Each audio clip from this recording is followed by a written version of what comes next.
Good morning बंधुरा केमन आछो तोमरा सबाई आमिও खूब भालो आछि। और आजके जे रेसिपिटा तोमादेर संगे शेयर करब सेटा हच्छे धाबा स्टाइले कातला माछेर कालिया। तो देखे नाओ एखाने की की उपकरण लागছে। तो आमी एखाने 5 पिस कातला माछ भेजे निয়েছি। নিয়ে নিয়েছি পেঁয়াজ কোচানো, টমেটো কোচানো, নিয়ে নিয়েছি আদা জিরে বাটা, রসুন বাটা, কাঁচা লঙ্কা বাটা, আর এখানে নিয়ে নিয়েছি সরষে পোস্ত বাটা। আর এই যে রান্নাটা আমি করব সরষের তেলে। তো কড়াই আমি মাছ ভেজেছিলাম, তো এই মাছ ভাজার তেলে আমি পেঁয়াজটা দিয়ে দিচ্ছি।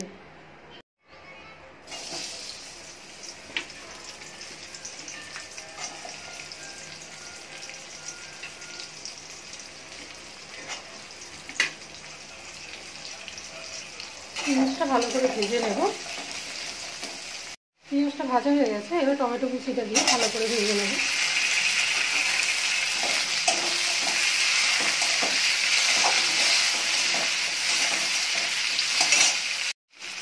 দিয়ে দিচ্ছি পরিমাণ মতো নুন, হলুদ আর লঙ্কা গুঁড়ো।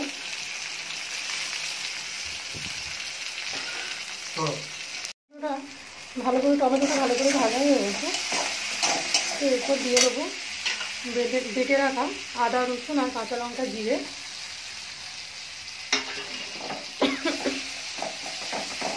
এবার মশলাটা ভালো করে কষে নেব।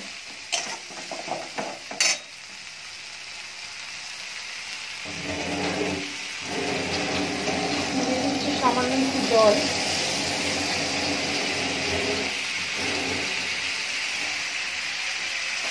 এই সময় গ্যাসের ফ্লেমটা আমি মিডিয়ামে রেখেছি।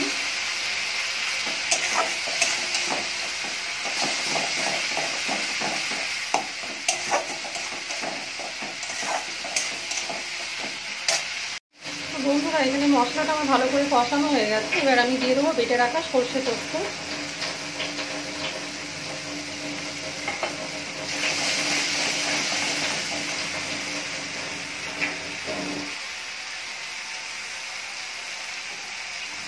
এরপর আমি দিয়ে দেবো পরিমাণ মতো জল।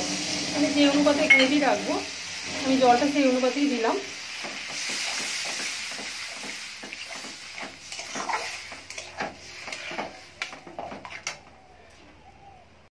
এবার আমি মাছগুলো দিয়ে মাছগুলো একটু ফুটিয়ে নেব।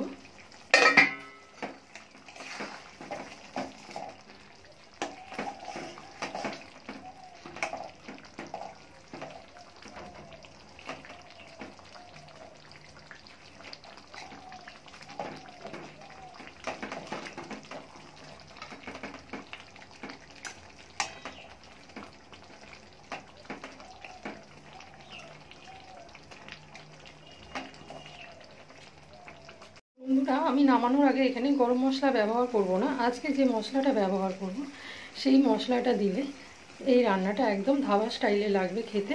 সেই মশলাটা হচ্ছে কিছুটা পরিমাণে কসুরি মেথি। আমি কসুরি মেথি কিছুটা পরিমাণে ছড়িয়ে দিলাম নামানোর আগে। এবার আমি এটা একটু নেড়ে চেড়ে নামিয়ে নেব। তো রেডি হয়ে গেছে আমার ধাবা স্টাইলে কাতলা মাছের কালিয়া।